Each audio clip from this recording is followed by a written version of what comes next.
देश त्याग किंवा प्रांत्याग करणं, आणि तिसरं आपल्या घरावर समाजगीत बहिष्कार टाकून आपल्या कुटुंबाची संपत्ती जप्त करण्यास अनुमती देणं. पहिला प्रश्न होता युद्धाचा, तो तर अमान्य होता. युद्ध करायचं नव्हतं म्हणूनच ह्या सगळ्या गोष्टी घडल्या. आणि तिसरा जो पर्याय आहे तो असह्य होता, आणि हा तिसरा पर्याय असह्य असल्यामुळे तो कुटुंबाला दुःखात लोटणारा होता, उपवासमार करणारा होता.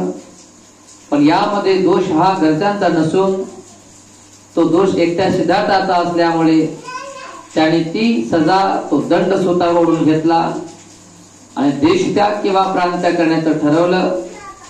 पण त्यातून एक मार्ग काढला, तो म्हणजे परिव्रजेचा. आणि परिव्रजेचा मार्ग धारण करून तो संघाशी जो काही झगडा चालला होता तो थांबला गेला. युद्धही काही काळासाठी थांबलं. तो घरी आला. त्यांच्या माता पित्यासोबत त्यांची चर्चा झाली.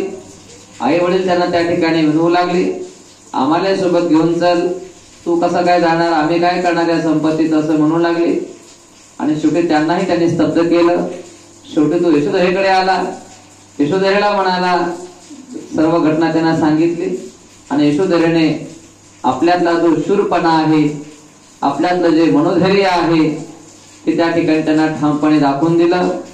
मी जर तुमच्या ठिकाणी असते तर मीही हेच केलं असतं, आणि दुसरं मी काय केलं असतं हे त्या ठिकाणी त्यांनी समजावून सांगितलं. मी सुद्धा तुमच्या सोबत येऊन परिवाराची झाली असती, तुमच्या मागोमाग मी आली असती, पण त्या ठिकाणी राहुलाचा सांभाळ मला करायचा आहे. आणि पुन्हा म्हणते की माझ्या जोपर्यंत अंगामध्ये प्राण आहे तोपर्यंत तुमच्या माता पित्याच्या जे पुत्राचा आम्ही सांभाळ करेल, सेवा करेल, तुम्ही काळजी करू नका. अशा प्रकारे ती त्या ठिकाणी सांगते. आणि त्या ठिकाणी सिद्धार्थ त्यांच्या मनाला खूप दुःख होते. एवढी आपली महान पत्नी आहे, किती शूरवीर आहे, किती उदार तिचं मन आहे. या अगोदरशी कधी त्या आपल्या पत्नीची त्यांना प्रचिती आली नव्हती. आणि अशी जी महान स्त्री आहे ती मला भेटली, त्याबद्दल त्यांना समाधान वाटलं. पण आता अशा महान स्त्रीपासून आपला वियोग होणार आहे, तिला सोडून जावं लागत आहे, याचं दुःखही त्यांना वाटलं. आणि आपल्या बाळ राहुलाला त्यांनी आणायला सांगितलं. आणि हातामध्ये घेऊन एक वात्सल्य दृष्टी, एक प्रेमळ दृष्टी त्या ठिकाणी त्यांनी त्या बाळ राहुलावरती टाकली. आणि त्यानंतर ते बाहेर पडलेले आहे. सिद्धार्थाने भारद्वाजाच्या हस्ते परिव्रजा घेण्याचा विचार केला. भारद्वाजाचा आश्रम कपिलवस्तू मध्ये होता. त्याप्रमाणे तो दुसऱ्या दिवशी आपला आवडता घोडा कंठक यावर आरूढ होऊन आवडता सेवक छन्न याला बरोबर घेऊन आश्रमाकडे निघाला. तो जसा आश्रमाच्या जवळ आला तसतसे नवीनच येणाऱ्या नवरदेवाला पाहण्यासाठी यावे अशी अनेक स्त्री पुरुषांनी बाहेर येऊन त्याला भेटण्यासाठी दारापाशी एकच गर्दी केली. आणि जेव्हा ते त्यांच्याजवळ आले तेव्हा आश्चर्यचकित होऊन त्याच्याकडे ते पाहू लागले. व त्यांनी अस्फुट कमलाप्रमाणे हात जोडून त्याला वंदन केले. ते त्याच्या सभोवती उभे राहिले. त्याची अंतःकरणे भावाकुल झाली होती. जणू काही प्रेमाने प्रफुल्लित होऊन पण निश्चल नयनाने ते त्याला प्राशन करीत होते. काही स्त्रियांना वाटले की तो साक्षात कामदेवाचा अवतारच आहे, कारण अशा सुंदर लक्षणांनी त्याचा सालंकृत होता. काहींना तर त्याची कोमलता व राजचर्या पाहून आपल्या दिव्य किरणाने युक्त असा चंद्रच पृथ्वीवर प्रत्यक्ष उतरला आहे असा तो भासला. दुसऱ्या काही जणी त्याच्या सौंदर्याला झाळून जणू काही त्याला गिळून टाकावे म्हणून जांभया देत होत्या आणि एकमेकीकडे नजरा रोखून हलकेच निश्वास टाकीत होत्या. अशा प्रकारे स्त्रिया त्याच्याकडे नजरा लावून केवळ पाहत राहिल्या होत्या. त्यांच्या मुखातून शब्द येत नव्हता की त्यांच्या चेहऱ्यावर स्मित येत नव्हते. परिव्रजा घेण्याच्या त्यांच्या निर्णयाचा विचार करीत दीड मूढ स्थितीत त्याच्या भोवती या उभ्या राहिल्या. मोठ्या प्रयासाने त्या गर्दीतून त्याने आपली सुटका करून घेतली आणि आश्रमाच्या दारामध्ये प्रवेश केला. आपण परिव्रजा घेत असताना शुद्धोधनाने व प्रजापती गौतमीने तिथे उपस्थित राहावे हे सिद्धार्थाला आवडले नाही. कारण त्याला ठाऊक होते की दुःख वेगाने ते स्वतःला सावरून धरू शकणार नाहीत. परंतु त्याच्या न कळत अगोदरच आश्रमात येऊन पोहोचली होती. आश्रमाच्या आवारात प्रवेश करताच तेथे जमलेल्या लोकात आपले माता पिता असल्याचे त्याने पाहिले होते. आपल्या माता पित्यास पाहताच तो प्रथम त्यांच्या जवळ गेला आणि त्याने त्यांचा आशीर्वाद मागितला. त्यांच्या भावना इतक्या दाटून आल्या होत्या की त्यांच्या मुखातून एक शब्दही बाहेर पडत नव्हता. त्याने रडरडवून त्यांना कवटाळून धरले आणि आपल्या अश्रूंनी नाहून काढले. छन्नाने कंटकाला आश्रमातील एका झाडापाशी बांधून तो तेथे उभा होता. शुद्धोधन व प्रजापती रडत असलेले पाहून त्यालाही भरून आले आणि तोही रडू लागला. मोठ्या कष्टाने सिद्धार्थ आपल्या माता पित्यापासून दूर झाला व छन्न जेथे उभा होता तेथे गेला. त्याने त्याला आपले कपडे व अलंकार घरी परत नेण्यासाठी दिले. त्याने परिव्राजकाला आवश्यक असे आपले मुंडन करून घेतले. त्याचा चुलत भाऊ महानाम याने परिव्राजकाला योग्य अशी वस्त्रे व भिक्षापात्र आणले होते. सिद्धार्थाने ते वस्त्र परिधान केले. अशा प्रकारे परिव्राजकाच्या जीवनात प्रवेश करण्यापूर्वी करण्याची पूर्वतयारी करून सिद्धार्थ परिव्रजेची दीक्षा घेण्याकरिता भारद्वाजापाशी गेला. भारद्वाजाने आपल्या शिष्यांच्या सहाय्याने आवश्यक तो संस्कार विधी केला आणि सिद्धार्थ गौतम परिव्राजक झाल्याचे जाहीर केले. परिव्रजा घेण्याची व विलंब न लावता शाक्य राजांच्या सीमेबाहेर जाण्याची आपण शाक्य संघाच्या समोर दुहेरी प्रतिज्ञा केली असल्याचे स्मरण ठेवून परिव्रजेचा संस्कार आटोपल्यावर लगेच सिद्धार्थ आपल्या प्रवासाला निघाला. जो धनसमुदाय आश्रमात जमला होता तो नेहमीपेक्षा फार मोठा होता. कारण गौतमाला परिव्रजा घ्यावयास लागणारी परिस्थितीच मोठी असाधारण होती. राजपुत्र आश्रमाच्या बाहेर पडतात तो धनसमुदाय त्याच्या मागोमाग जाऊ लागला. त्याने कपिलवस्तू सोडले आणि तो अनोभा नदीच्या दिशेने जाऊ लागला. त्याने मागे वळून पाहिले तेव्हा तो जनसमुदाय अद्याप त्यांच्या मागोमाग येत असलेला त्यांनी पाहिला. तो थांबला आणि त्या समुदायास उद्देशून म्हणाला, बंधूंनो आणि भगिनींनो, तुम्ही माझ्या मागोमाग येण्यापासून काही उपयोग होणार नाही. मी शाक्य आणि कोलियांच्या मधील झगडा मिटवण्यात अयशस्वी ठरलो आहे. परंतु तडजोडीच्या बाजूने तुम्ही लोकमत तयार केले तर तुम्ही कदाचित यशस्वी होऊ शकाल. आणि म्हणून तुम्ही परत जाण्याची कृपा करा. ही विनंती ऐकून जनसमुदाय मागे परतू लागला. शुद्धोधन व गौतमी राजवाड्याकडे परतले. सिद्धार्थाने टाकून दिलेले वस्त्रे व अलंकार पाहणे गौतमीला असह्य झाले. तिने ते कमळांनी भरलेले एका तळ्यात टाकले. परिव्रजा ग्रहण करण्याच्या वेळी सिद्धार्थ गौतमाचे वय अवघे 29 वर्षाचे होते.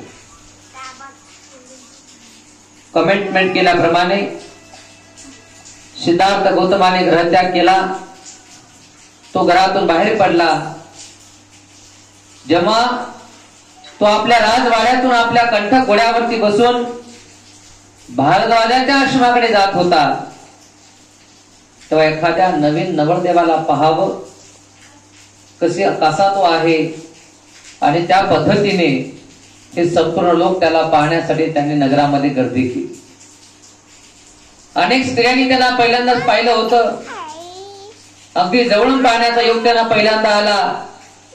आणि अनेक जण, कोणी वात्सल्य दृष्टी, कोणी वासनेची दृष्टी, कोणी मैत्रीची दृष्टी, कोणी करुणेची दृष्टी, अनेक प्रकारच्या नजर त्याच्याकडे ते पाहत होते. एक वेगळ्या प्रकारचा आभास त्यांना होत होता. कारण एवढं सुंदर त्याचं ते वर्णन, एवढं लावण्य त्याच्याकडे होतं, एवढं सौंदर्य सिद्धार्थाकडे होतं की जो कोणी त्या सिद्धार्थाकडे बघेल तो भाळल्याशिवाय राहणार नाही. एवढं विलोभनीय त्यांचं दृश्य होतं.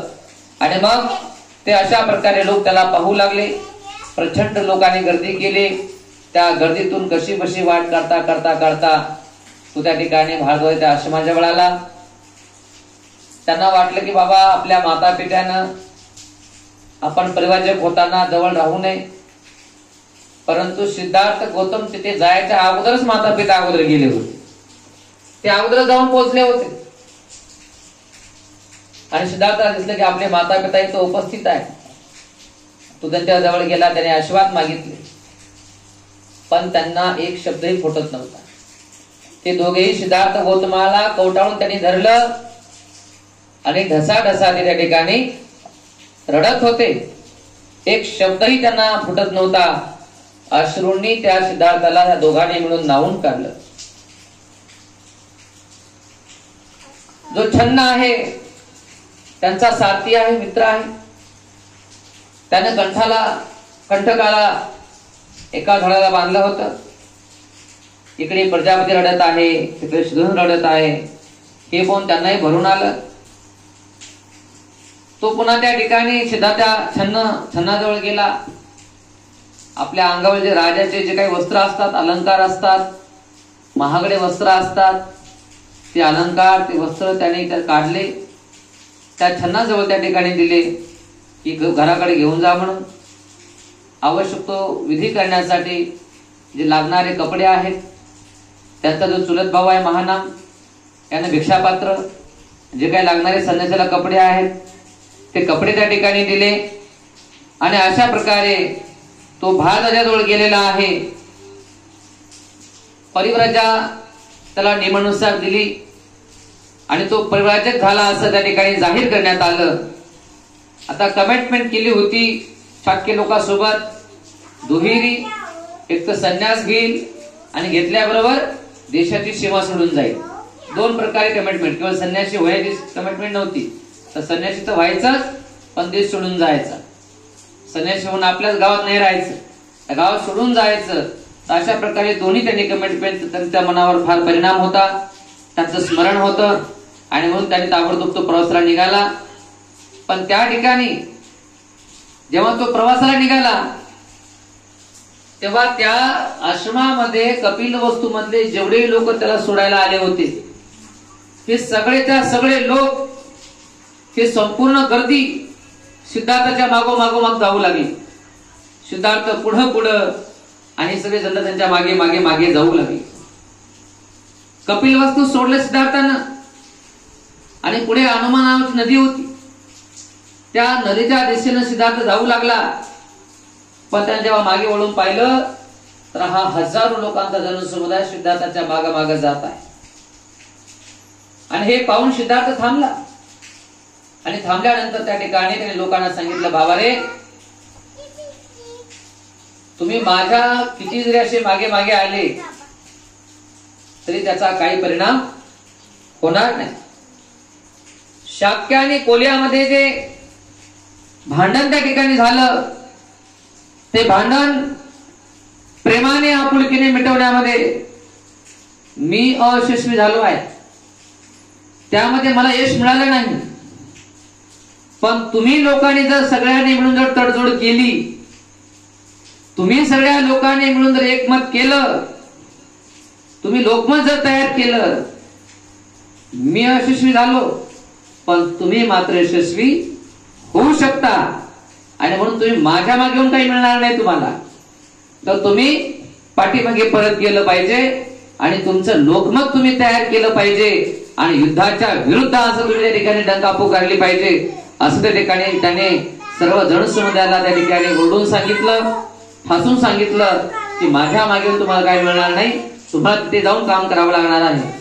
आणि जेव्हा सिद्धार्थाचं हे बोलणं त्या ठिकाणी सर्व लोकांच्या जनसमुदायाच्या मनाला भिनलं आणि त्या लोकांनी हे बोलणं ऐकलं आणि त्या सगळा समुदाय जो आहे तो पाठीमागे फिरला. शुद्धोधन आणि गौतमी दोघे राजवाड्याकडे गेले आहेत.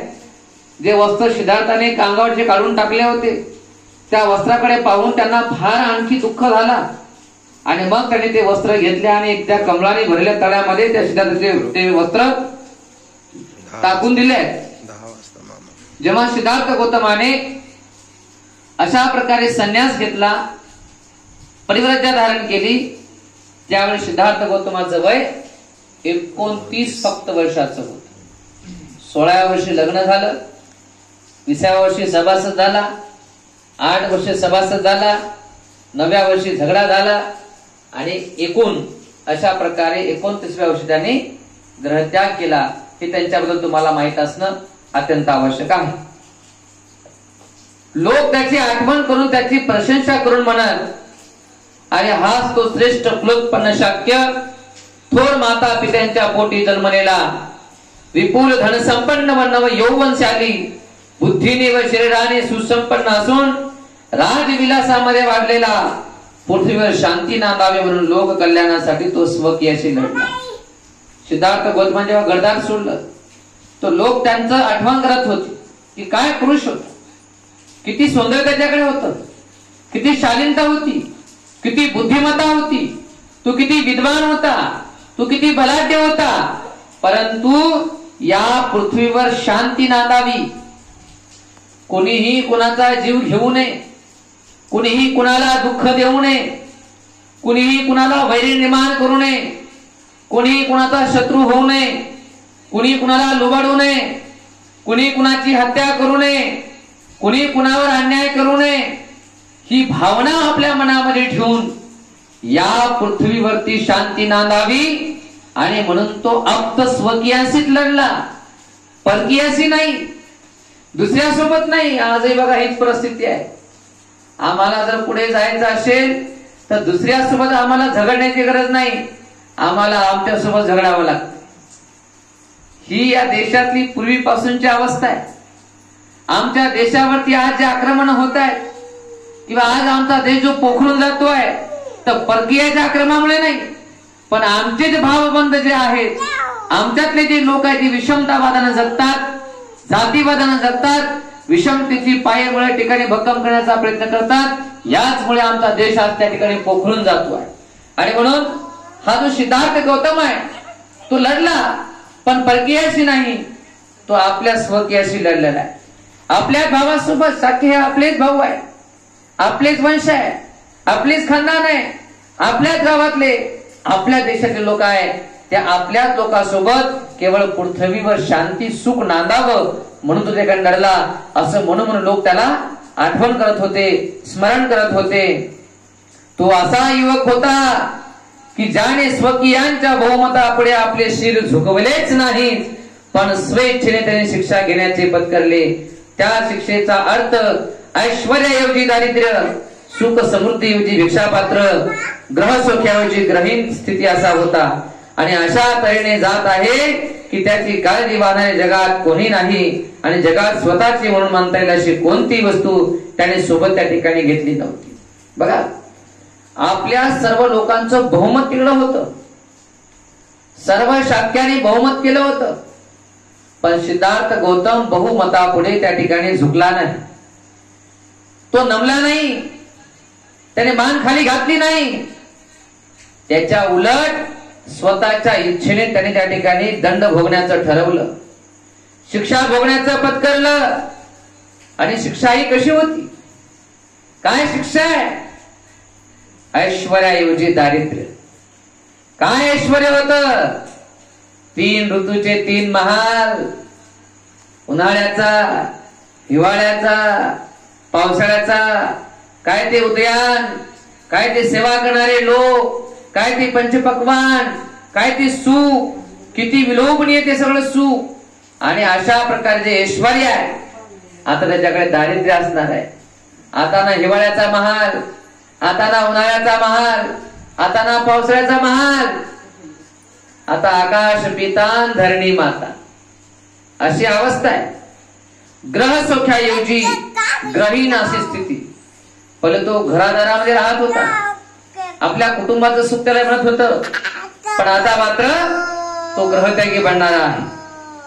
सुख समृद्धीऐवजी भिक्षापात्र. जो सोन्याच्या पात्रामध्ये जेवत होता, सोन्याच्या ताटात जेवत होता, आता मात्र त्या ठिकाणी त्याच्या हातामध्ये भिक्षापात्र असणार आहे. जे हात लोकांना भिक्षा देत होते ते हात आता लोकांकडे भिक्षा मागणार आहे. ते हात आता लोकांना त्या ठिकाणी मदत मागणारी आहेत. पंचपक्वान खाणारा हा राजपुत्र आता भिक्षा मागून कोणतं कोणतं शिळ अन्न खाणार आहे. अशी ही त्यांची शिक्षा, अशी त्यांची परिस्थिती म्हणजे त्यांना दिला गेलेला हा दंड, आणि तो अशा तऱ्हेने आता जंगलामध्ये जात आहे की त्याचं आता काळजी वाहणार कुणीच नाहीये. उठ बापू, झोप बापू, खा बापू, कशी आहे तब्येत, काय झालं, काहून झोपला, काय दुखतंय, कुठल्याही प्रकारे चौकशी करणार, काळजी घेणार, आपलं म्हणणार, प्रेम देणार आता त्याच्याकडे कोणीही त्या ठिकाणी नाही आहे. आणि अशा प्रकारे आपलं म्हणण्याचं त्याला जगामध्ये आता कोणीच नाही आहे, कोणीच नाही आहे. स्वतःची म्हणून घेता येईल हे माझं, ही माझं आहे असं म्हणण्यासारखं त्याने सोबत कोणतीच वस्तू घेतली नाही, कोणतीच वस्तू घेतली नाही. सगळं काही ऐश्वर्य त्याने सोडून टाकलं आहे. सारे आप्तेष्ट, सारे भावबंद, सगळ्याच्या सगळ्या गोष्टी त्याने पाठीमागे सोडल्या आहेत. अंगावरती पित्त वस्त्र घेऊन, केवळ हातामध्ये भिक्षापात्र घेऊन तो त्या ठिकाणी ग्रहत्यागाला निघालेला आहे. न मी न मा, न मी या जगामध्ये कुणाचा आहे, न माझं या जगामध्ये कोणी आहे. अशा प्रकारे तो निष्पेक्ष भावनेने, निस्वार्थपणाने ते सार ऐश्वर्य सोडून त्या ठिकाणी तो जातो आहे.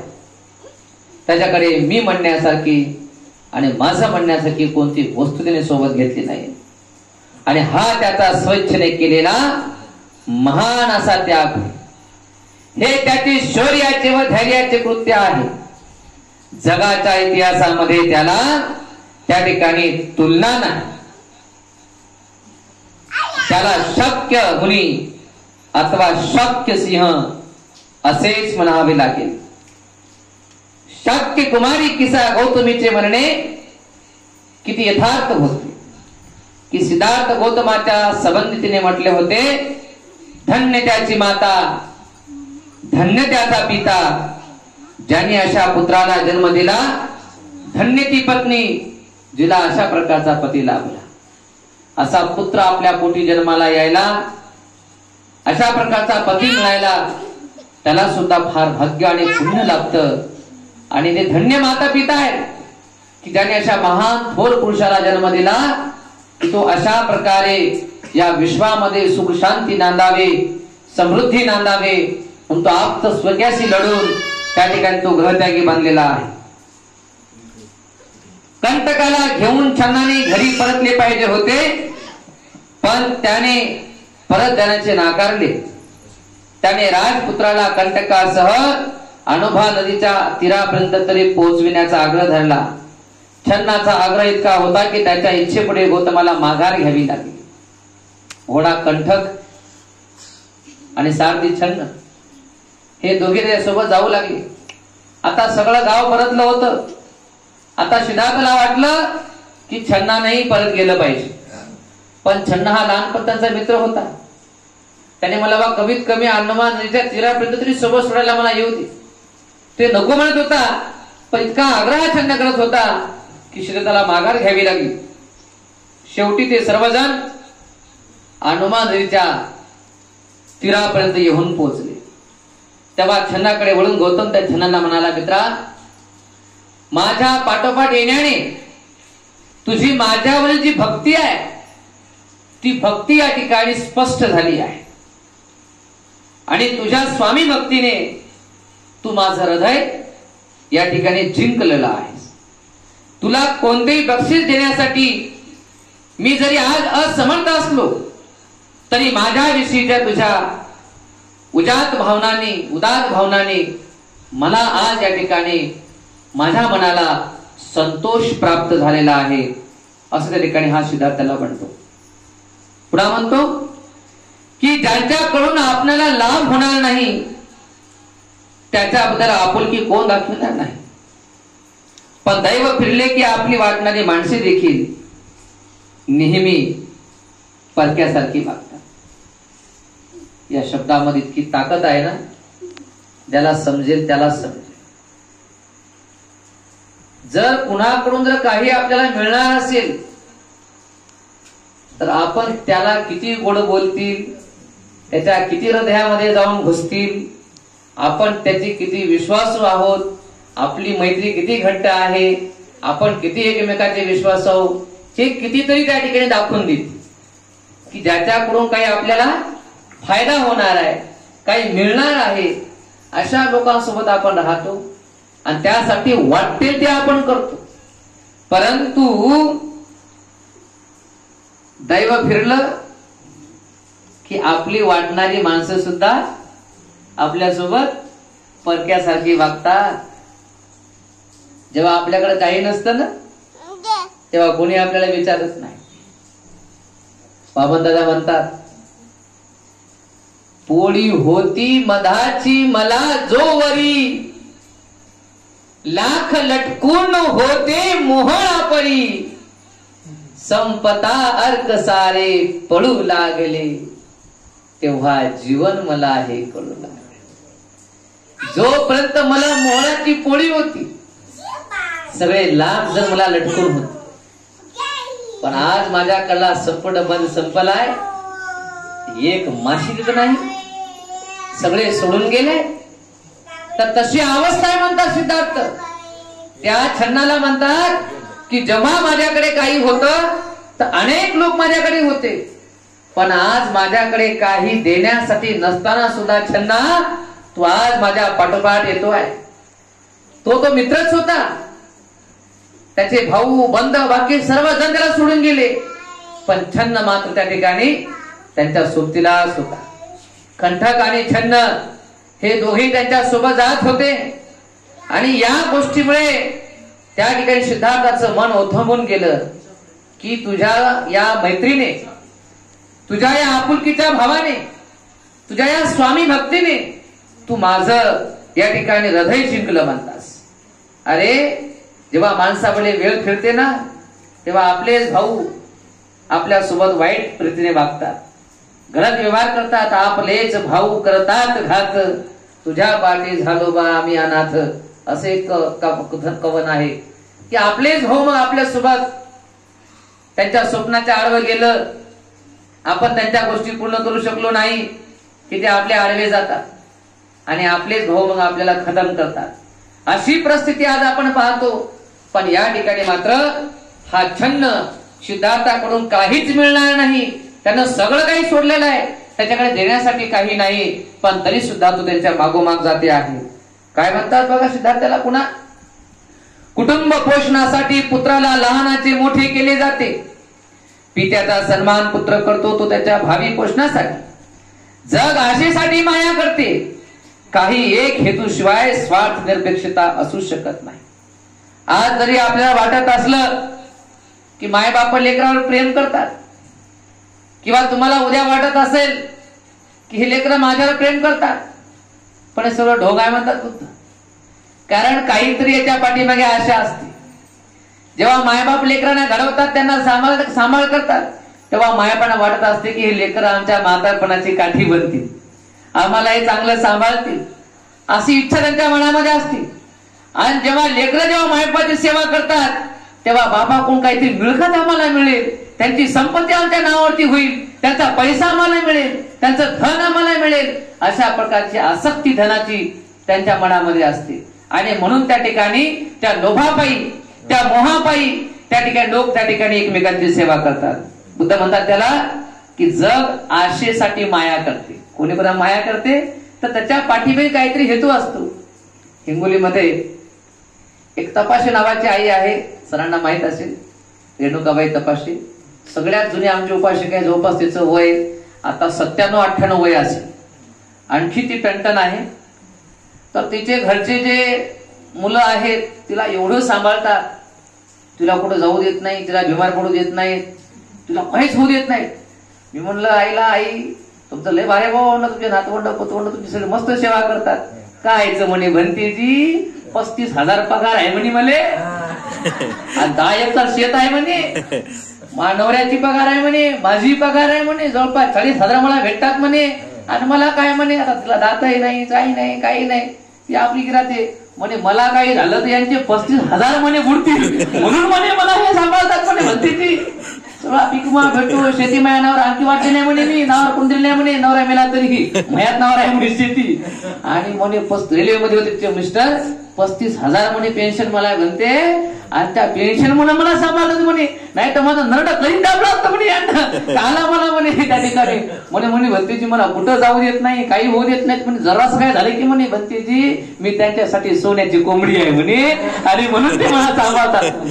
हे एक नाही, असे अनेक उदाहरण आहेत, एक नाही असे अनेक उदाहरण आहेत की जेव्हा सेवा करतात ना कोणी, तर त्याच्याकडून काहीतरी मिळावं, काहीतरी अपेक्षा असते, काहीतरी स्वार्थ असते. आणि म्हणून बुद्ध म्हणतात त्या याला छन्नाला, अरे लोक ही माया करतात कशासाठी, तर आशेसाठी माया करतात, काहीतरी मिळल, आपण कोणाला जी म्हणलं तू चांगला म्हणलं काय म्हणलं काहीतरी मिळल असे ठिकाणी करतात.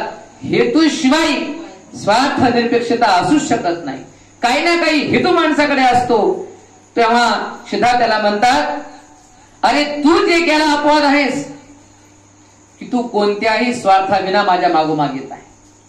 तू जे केला असा अपवाद आहे की तुला कोणत्याही प्रकारची माझ्याकडून अपेक्षा नाही आहे. निरपेक्ष भाव तुझ्या मनामध्ये, उदार तुझं मन आहे. आणि मग छन्ना आता हा घोडा घे आणि तू परत जा, तू परत जा म्हणतात. महाराज जरी आपल्या प्रेमळ आत्मविश्वासामुळे अद्याप डळमळे नसले तरी ते आपले दुःख आतल्या आत गिळण्याची पराकाष्ठा करत असते. त्यांना सांग की मी त्यांना सोडून आलो तो स्वर्ग प्राप्तीच्या तृष्णेमुळे किंवा त्यांच्यावरील प्रेमाच्या अभावामुळे अथवा रागामुळे नाही. जाऊन सांग म्हणते त्या ठिकाणी महाराजांना, ते खूप दुःख त्या ठिकाणी गिळत असतील. त्यांना सांग की स्वर्ग प्राप्तीच्या सुखासाठी किंवा तुम्ही माझ्यावर प्रेम करायला कमी पडलात म्हणून तुमच्यावर मी रागावून चाललो असं नाहीये. तर घर सोडून मी अशा रीतीने निघून जात असलो तरी माझ्याबद्दल शोक करण्याचा विचार त्याने करू नये. सहवास हा कितीही दीर्घ काळ टिकला तरी कालावधीने त्याचा शेवट हा होतोच. याच्यामध्ये खूप अशी मनाला भिन्नारे काही शब्द आहेत. आपल्या मनामध्ये जर बुद्धवाणीच्या प्रति श्रद्धा असेल तरच हे शब्द आपल्या मनोपटलावर जाऊन पोहोचतील आणि ते खूप मोठा परिणाम आपल्यावरती करू शकतात. त्या ठिकाणी तो म्हणतो की माझ्याबद्दल शोक नका करू म्हणून सांग त्यांना.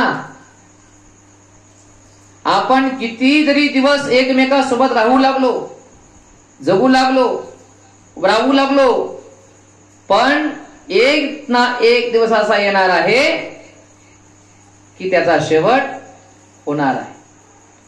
2 दिवसाची किमया मोठी घडती गाठी भेटी, पण प्रसंग येता बघा शेवटी कोण थांबे कोणासाठी.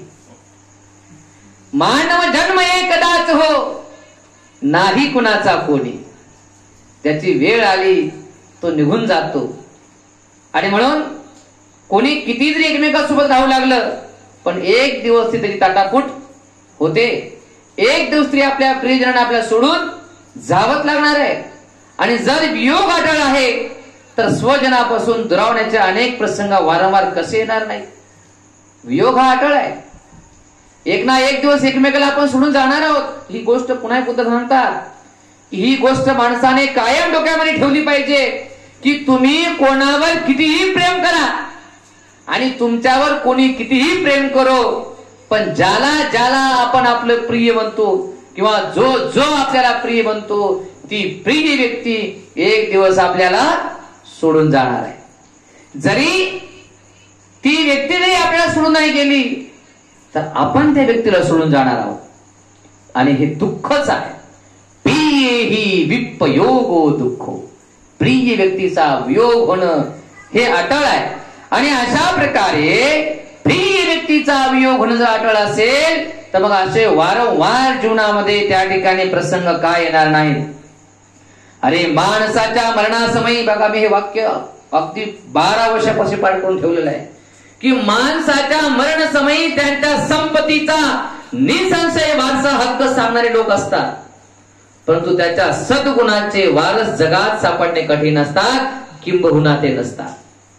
माणूस मेल्यानंतर त्याच्या मरणासमयी त्याच्या संपत्तीचा वारसा सांगणारे, मी पाणी पाजलं, मी सांभाळलं, मग संपत्ती मला भेटली पाहिजे, मग हे शेत मला भेटलं पाहिजे, मग हे बँक बॅलन्स मला भेटलं पाहिजे, मी वारसा आहे, मी उत्तराधिकारी आहे असे सांगणारे अनगणित लोक आपल्याला पाहता मिळतात.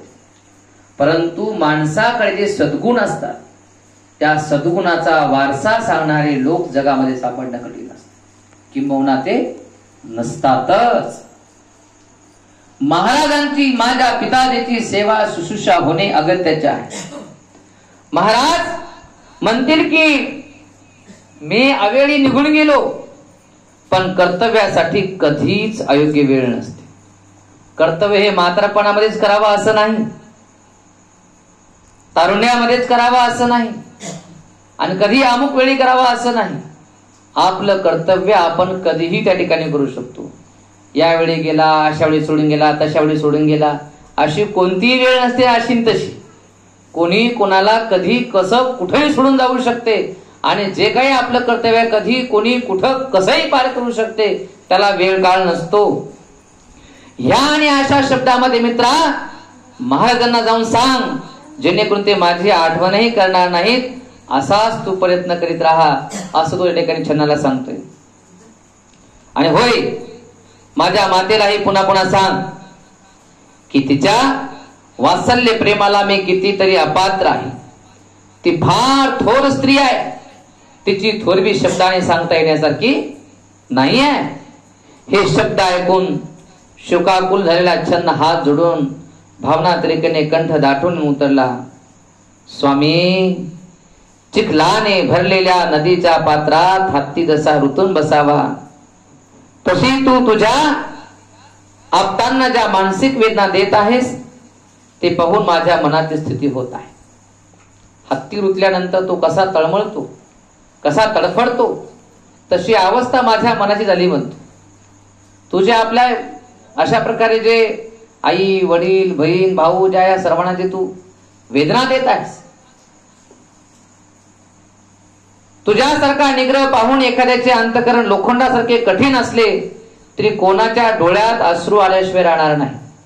अरे ज्याचे अंतकरण प्रेमाने उचंबळलेले आहे त्याची तर गोष्टच बोलावायच नको. हे तुझं सौंदर्य इतका चांगला, गुणी चांगला माणूस जर सोडून आपल्याला जात असेल तर लोखंडाचं ज्याचं काळीज आहे त्याला सुद्धा धारा फुटतील. आणि प्रेमळ माणसाची ते काय गोष्ट आहे म्हणतो. अरे कुठे तुझा तो प्रसादात लोळणाऱ्या शरीराचा नाजूकपणा, आणि कुठे आता कठीण कुशाग्राने भरलेली तपस्व्यांच्या अरण्यातील ती भूमी. हे राजपुत्रा, तुझा हा निर्णय माहीत असताना हा घोडा घेऊन कपिलवस्तू नगरीला दुखात लोटण्यास मी आपरून कसा जाऊ. अरे एखादा धर्मनिष्ठ माणूस आपल्या सधर्माला सोडून देईल काय. त्याचप्रमाणे स्वतःच्या मुलासाठी सतत झटणाऱ्या आपल्या वयोवृद्ध पित्याला सोडून तू जाणार काय. आणि तुझी सावत्राई जिने तुला लहानाचे मोठे करण्यात खस्ता खाल्ल्या, तिला एखाद्या कृतज्ञ माणूस आपल्या उपकार कर्त्याला विसरू तसा तू सोडून जाणार काय. बघ काय म्हणतात तो, कुठे तुझे ते महाल, ते मखमली, आणि आता कुठे हे अरण्य तपस्व्याची भूमी ओरबड खोरबड. आणि हे मला माहित असताना मी कसा जाऊ, कसा मी दुःखामध्ये जाऊ म्हणतो. जो धर्मनिष्ठ माणूस असतो तो आपल्या धर्माला सोडून जाणार नाही म्हणतो. आणि म्हणून जो बाप नेहमी आपल्या पुत्रासाठी झटलाय, काय काय नाही केलं हो सुदोधनानं. आपला पुत्र संसारामध्ये रमावा, आपल्या पुत्राने सुखाने जीवन जगावं, त्याला कोणत्याही प्रकारे तीळ मात्र दुःखाचा स्पर्श होणे म्हणून काय एक नाही केले सिद्धार्थानं सुदोधनानं.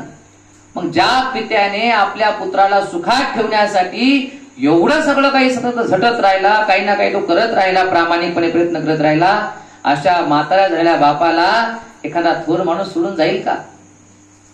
पुन्हा आईबद्दल बोलतो की ज्या आईनं लहानाचं मोठं केलं, लहानाचं मोठं करताना खस्ता खाल्ल्या, बरं ती आई म्हणजे काय जन्म देणारी आई नव्हती, तर सावत्र आई होती. जन्म तर महामाईने दिला होता, पण सांभाळ महाप्रजापतीने केला. 6व्या दिवशी आई सोडून गेली होती, आपल्या स्वतःच्या लेकराला आईकडे दिलं, पण सिद्धार्थाला मात्र आईप्रमाणे प्रेम दिलं. पण अशा आईला, जिने उपकार आपल्या उपकार अनंत आहे, अशा आईला तो सोडून जाणार काय. अरे जी सद्गुणाची खान आहे, जिच्यामुळे कुटुंबाची शोभा वाढली आहे, जी पती भक्ती पारायण असून जे नुकताच एका बालकाला जन्म दिला आहे, अशा तुझ्या त्या पत्नीचा तू त्याग करणार काय? किती सद्गुणाची खाण आहे त्या यशोधरेकडे. त्या यशोधरेमुळे आपल्या कुटुंबाची शोभा वाढली आहे आणि आपल्या पतीची ती दासीच आहे. आपल्या पतीच्या चरणाजवळ ते सारं सुख आहे, समृद्धी आहे. आणि आता ती नुकतीच त्या ठिकाणी बाळंतीण झालेली आहे. कोळी ती बाळंतीण झालेली आहे. नुकताच मुलाला जन्म दिला आहे. अशा लेकराला त्या बाळाला सोडून जाशील काय? अरे धर्म आणि कीर्तीच्या चाहत्या सर्वश्रेष्ठ असणारा तू एखाद्या निगरगट्ट उधळ्या माणसाने स्वतःचे मूल्यवान धन उधळून टाकावे, तसे ज्याचे कौतुक करावे तेवढे थोडेच अशा यशोधरेच्या त्या लहानग्या बाळाला तू सोडून जाणार काय? नुकताच जन्मलेलं बाळ आहे. त्या लेकराकडे कोणी पाहिलं तर सगळं धन आपलं उधळून टाकतील. असं तितकं गोंडस छोटस बाळ, आणि त्या बाळाला तू सोडून जाशील काय? आणि तू तुझे आप्त नातलग व राज्य सोडून जाण्याचा जरी निर्धार केला असलास तरी हे अन्नदात्या तू मला सोडून जाणार नाहीस असा मला विश्वास आहे. कारण तुझे पाय हेच माझे आश्रयस्थान आहे. शेवटी म्हणतो, अरे तू सगळ्या नातेवाईकाला सोडून जाशील पण तू मला पण सोडून जाणार काय? अरे माझे तुझ्या चरणाजवळ माझी जागा आहे. तुझे चरण हेच माझे सगळं काही आहे. माझं आश्रयस्थान आहे ते, माझं आधारस्थान आहे ते. आणि जो ज्याला आपण आधार देतो, आश्रय देतो, तो माझ्यावरचा आसरा तू काढून घेणार काय? आणि तू मला सोडून जाणार काय? आणि अशा प्रकारे माझे अंतःकरण तुझ्यासाठी होरपळून निघत असताना तुला असा एकटा अरण्यामध्ये मागे टाकून मी परत नगराकडे जाऊ शकत नाही. तुझ्याशिवाय मी नगरात परतल्यावर महाराज मला काय म्हणतील आणि कुशल वर्तमान म्हणून मी तुझ्या पत्नीला काय सांगू? राजाजवळ माझी बदनामी पुन्हा पुन्हा कर असे तू सांगतोस, पण ते कोण खरे मानेल आणि कोण त्यावर विश्वास ठेवील? त्यांना पुढे म्हणाला. आणि जरी निर्लज्ज मनाने आणि जीव टाळ्याला चिकटून असे बोलण्याचा मी प्रयत्न केला तरी ते महाराजांना पटणार नाही आहे. जो नेहमी प्रेमळ आहे, जो दुसऱ्यावर दया करण्यास कधी विसरत नाही, अशा माणसाला आपल्या प्रेम करणाऱ्या व्यक्ती सोडून जाणे मुळी शोभत नाही.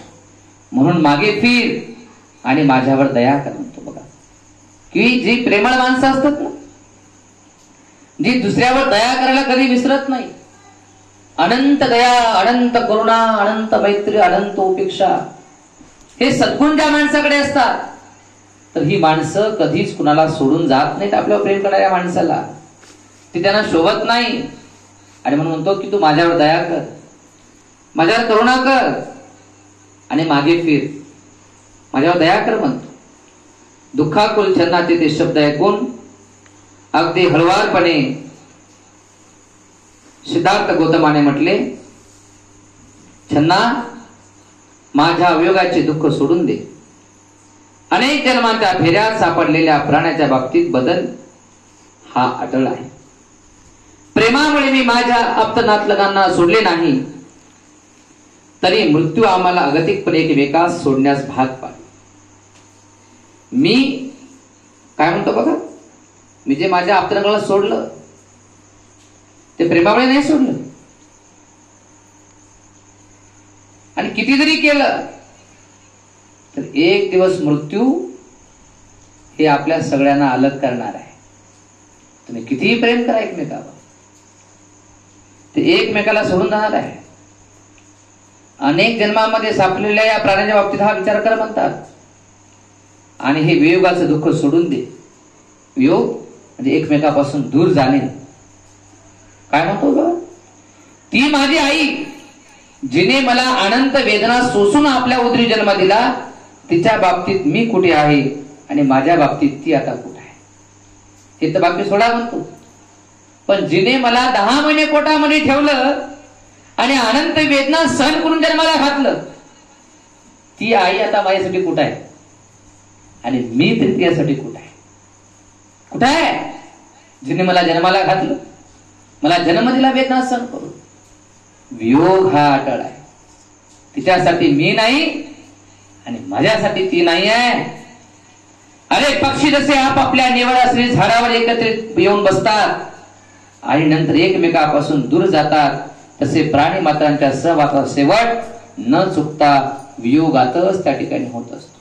बघा संध्याकाळ झाली की सगळे पक्षी एका झाडावर येऊन बसतात आणि सकाळ झाली की ते 10 दिशेला उडून जातात. तसं माणसाचं आहे. अनेक माणसं आपल्या जीवनामध्ये एकत्र येतात.